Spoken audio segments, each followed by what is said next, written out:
Voltas limited. Mumbai स्थित टाटा की ये कंपनी मुख्यतः इंजीनियरिंग, एयर कंडीशनिंग और रेफ्रिजरेशन कंपनी है।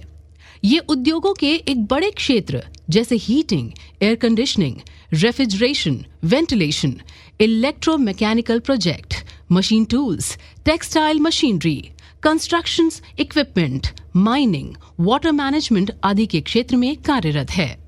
Tata AIG। Tata AIG general Tata group और अमेरिकी इंटरनेशनल ग्रुप AIG का एक संयुक्त उपक्रम है। इससे टाटा ग्रुप की भारत में प्रमुखता तथा AIG की वैश्विक स्थिति का संयुक्तीकरण हुआ है। इस उपक्रम में टाटा ग्रुप की हिस्सेदारी 74% तथा AIG की 26% है। टाटा AIG की जनरल इंश्योरेंस कंपनी ने सन 2001 में भारत में अपना व्यवसाय शुरू किया। ये सामान्य बीमा के प्रत्येक क्षेत्र जैसे मोटर, गृह दुर्घटना और स्वास्थ्य, यात्रा, ऊर्जा, समुद्री, संपत्ति देयता तथा कई अन्य विशेष वित्तीय क्षेत्रों में सेवाएं प्रदान करती है। AIG बीमा और वित्त सेवाओं के क्षेत्र में दुनिया का प्रमुख व्यवसाय करता है। लगभग 130 देशों और क्षेत्रों में ये सफलतापूर्वक अपना कार्य संचालित कर रही है। AIG की इकाइयां वाणिज्यिक, सांस्थानिक और व्यक्तिगत ग्राहकों को अपनी सेवाएं दे रही हैं। इसके अलावा भी AIG कंपनियों रिटायरमेंट सेवाओं, वित्तीय और संपत्ति प्रबंधन सेवाओं के क्षेत्र में भी दुनिया में सर्वोच्च स्थान पर है। AIG न्यूयॉर्क, पेरिस, टोक्यो तथा स्विट्जरलैंड स्टॉक एक्सचेंज में सूचीबद्ध है। The Taj group. जमशेदजी टाटा के मन में 4 मुख्य योजनाएं थीं जिन्हें वे अपने जीवन काल में पूरी करना चाहते थे। वे थीं स्टील, हाइड्रो इलेक्ट्रिक पावर, एक रिसर्च यूनिवर्सिटी तथा एक ऐसा होटल जिसके मुकाबले में एशिया में दूसरा होटल ना हो।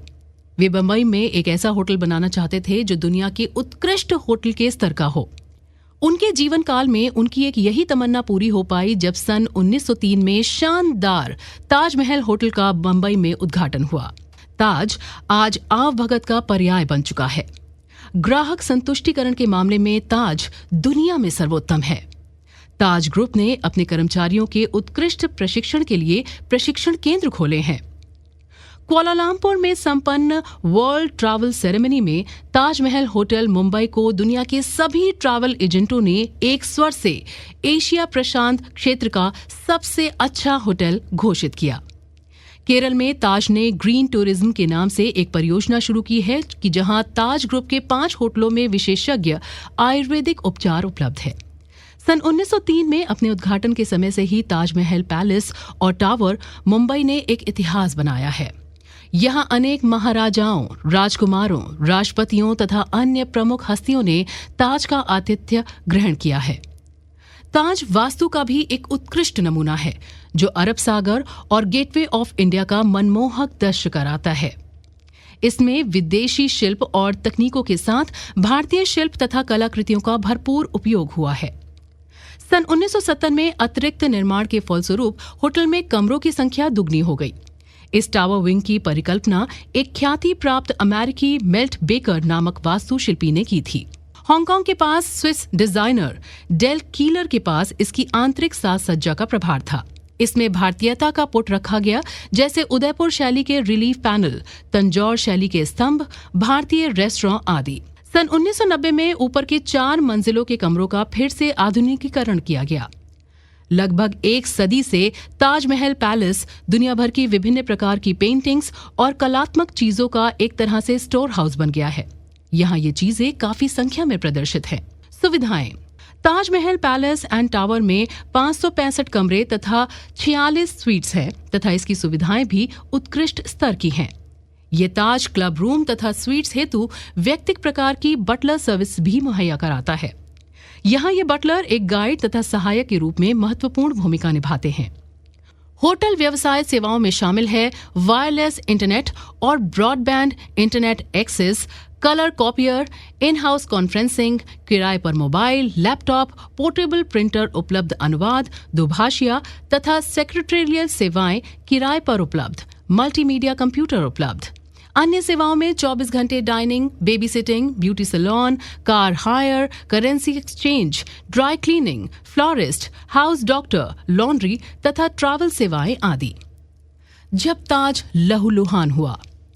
26 नवंबर 2008 को पाकिस्तानी आतंकवादियों ने बंबई के जिन 2 बड़े होटलों पर हमला किया, उनमें Taj Mahal palace and tower hotel भी एक था, जिसमें बड़े पैमाने पर आतंकवादियों ने विनाश लीला की।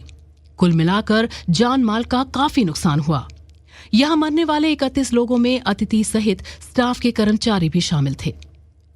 जब 49 घंटे से अधिक समय तक की घेरेबंदी के बाद मुंबई को आतंकवादियों के चंगुल से मुक्त कराया गया, तब तक कुल मिलाकर 10 स्थानों पर उन्होंने 183 लोगों को मार डाला था तथा 239 लोगों को बुरी तरह घायल कर दिया था।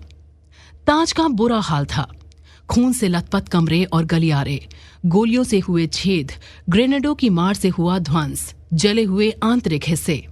अतिथियों तथा सुरक्षा कर्मियों के साथ साथ ताज के कई कर्मचारियों को भी जान से हाथ धोना पड़ा। ताज के महाप्रबंधक की पत्नी और 2 बच्चे भी वहां लगी आग की भेंट चढ़ गए।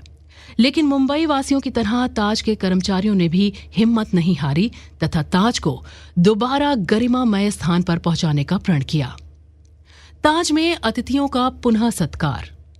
आतंकवादी हमले के 24 दिन बाद 21 दिसंबर 2008 को ताजमहल पैलेस होटल पुनः खुल गया और इसमें अतिथियों का आगमन शुरू हो गया।